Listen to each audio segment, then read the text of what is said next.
Je suis Caroline Leight, je suis artiste plasticienne. Plasticienne parce que je travaille avec plusieurs médiums pour exprimer tout ce que j'ai dans la tête. Donc je vais travailler aussi bien la sculpture, la photographie, le dessin, les encres de Chine. Je suis également graveur et je travaille depuis que je suis toute petite, artiste depuis l'enfance.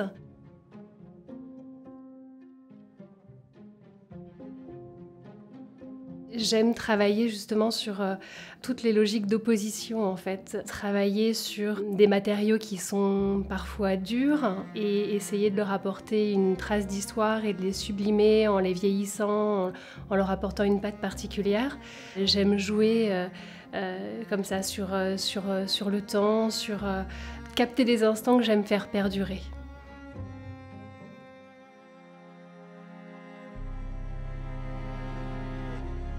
Et là, avec l'Albat, c'est le sentiment que j'ai ressenti. Ces pièces qui sont faites avec ce matériau qui est un matériau lourd et travaillé aussi finement avec des courbes aussi fluides, avec tout ce travail de lumière qui le magnifie, j'ai trouvé ça vraiment exceptionnel. Donc j'ai travaillé au départ en photographie, l'albâtre. J'ai essayé de faire des tirages argentiques sur l'albâtre et ça a été une catastrophe. Rien n'a fonctionné. L'albâtre, en fait, était altéré par les émulsions photographiques que j'utilisais. Ça le noircissait, tout ce côté velouté de la pierre disparaissait.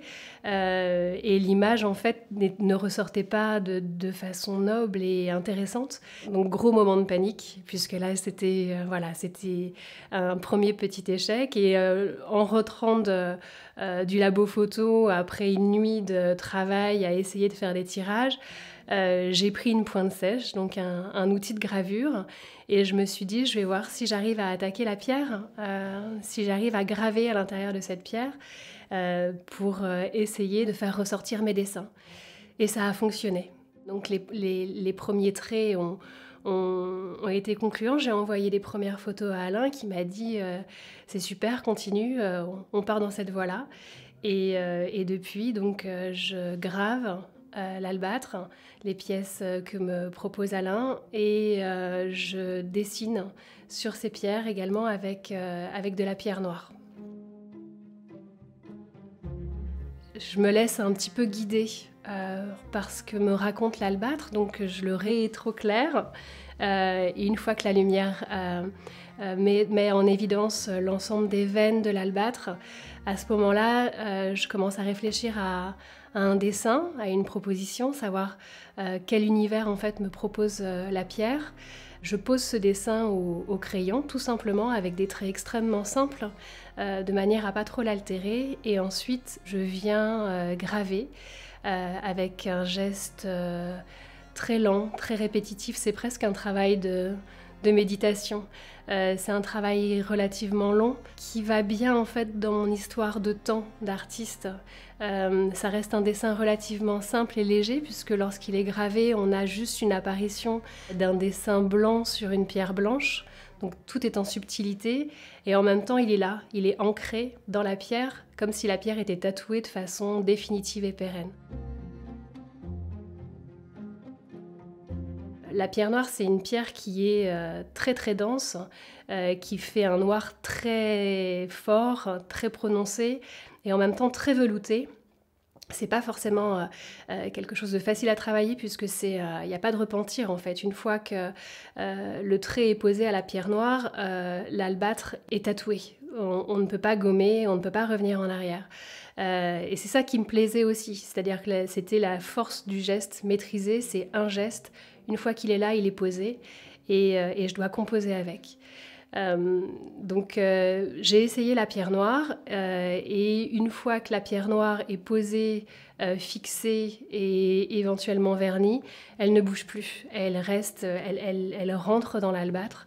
Et ce contraste en fait entre ces noirs profonds et la profondeur de l'albâtre, ce contraste extrêmement dense, j'ai trouvé ça vraiment très très intéressant. Et j'ai trouvé que ça donnait une autre dimension à mes dessins. Ça rajoutait une dimension presque sculpturale en fait. Il y a une logique il y a une dimension supplémentaire. La profondeur n'est pas du tout la même. La lecture du dessin est complètement différente. On a l'impression que le dessin prend presque vie sur la pierre. On est sur un geste lent qui tatoue la pierre et en même temps, c'est un travail où on fige un instant. Donc c'est quelque chose qui m'intéresse énormément. Voilà. Donc actuellement, je travaille en dessin sur une sculpture réalisée par Alain il y a quelques années. Une sculpture de très grande taille qui fait presque 2 mètres de hauteur avec des arêtes rentrantes et sortantes. C'est une pièce très géométrique.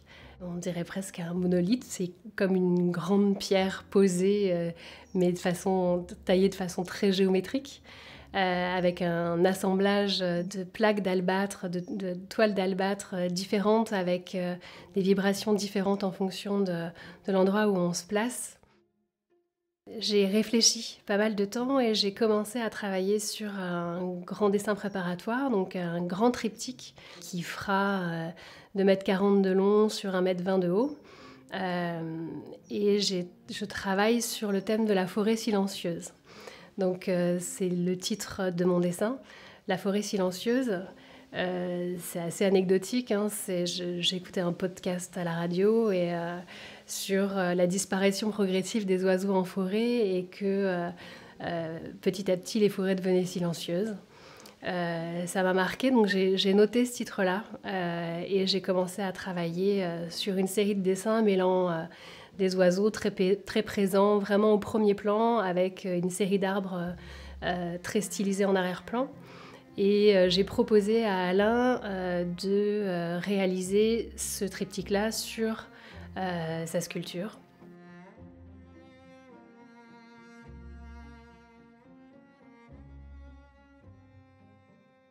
C'est une dualité entre la fragilité, la liberté et en même temps la force et la présence du minéral qui est là pour longtemps. Donc ça permet en fait d'ancrer et de figer des tout petits moments qui constituent en fait nos quotidiens. C'est toujours cette recherche de dualité entre l'éphémère et le temps.